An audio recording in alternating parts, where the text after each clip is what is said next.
He's become a sensation on social media thanks to his acts of kindness, amassing over 800,000 followers on Instagram.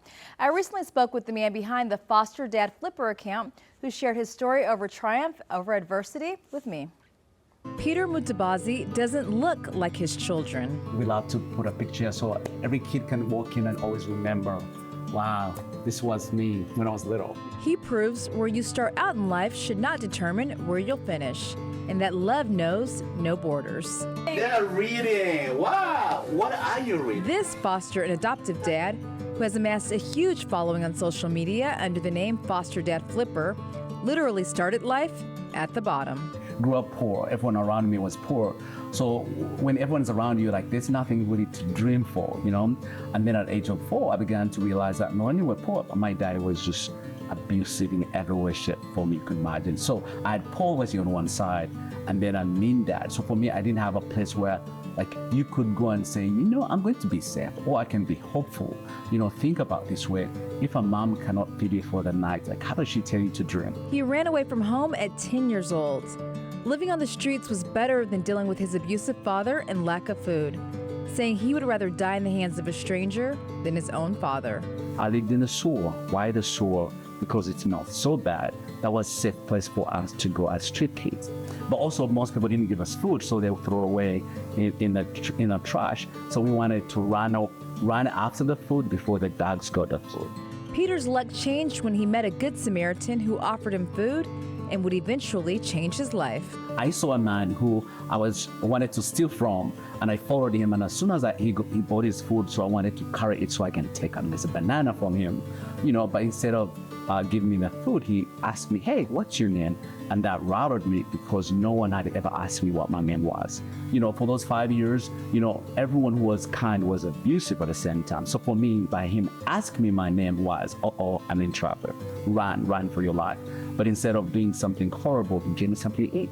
Not only did that man continue to feed Peter for a year and a half, he also offered him a chance to get an education, sending Peter to boarding school. I grew up being told I'll never amount to anything. I wish I was never born so my father could not feed me.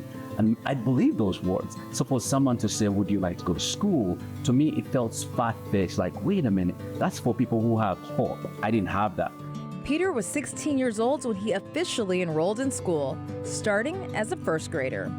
Once he got a taste of education, Peter never looked back, going on to pursue higher education, including college. So a stranger changed it for you, and that led us to why we're here today, because you've changed lives for others. What was your road to fostering kids and to adopting them? So, you know, I've traveled over the world. I never seen a black person who was adopting in my country or in Ethiopia. You know, they were always Caucasian and married, and I wasn't any of that. So I thought, you know, sometimes we believe the lie when we don't see something that resembles who we are. So I was like, you know, I'm not white, I'm not married, so none for me. But for me, coming to the United States, the food that was thrown away, coming from a home where I never had a meal a day, I was really baffled, like, wow, these people have so much food and they have no clue. And I think for me, the rebuke was, yes, I can have so many food. I had my first pair of shoes at 16. Yes, I can have so many shoes. But what am I gonna do for someone else? And that's when I went to foster care. I was like, hey, I would like to mentor teenagers, but good enough, I met a social worker who said, hey, have you ever thought of being a foster dad? I was like, I'm not qualified. She said, why? I said, I'm single. She's like, look, 30% of our foster moms are single. You can be. And that day I signed up. Once he signed up, he never looked back. He has now fostered 47 children, adopted 3, and is in the process of adopting his 4th. For Peter, the goal is always to reunite foster children with their biological parents, but that isn't always possible. Once I think I began to realize the biological parents of my children, that I began to say, I will stand up for that mother that lost their child, that want to do the best they can to give back their children. Not every mother gives birth to children so they can go in foster care. Like, along the way, something happened. You've got little white kids, you've got little black kids, there's some of everybody in here. So how do you decide this is going to be my adopted child? So for me, I signed up to be a foster parent because I feel like that's the best way, temporarily, be there for kids as we give the parents the opportunity to have their kids back. So for me, I'm willing to take in whatever. When I get a phone call at 3 in the morning, if I have a bedroom, I will take in any child. And that's what I signed up for, every kid. you know, but sometimes you don't know who's coming in until you open that door. Yeah. You're like, oh, you're different.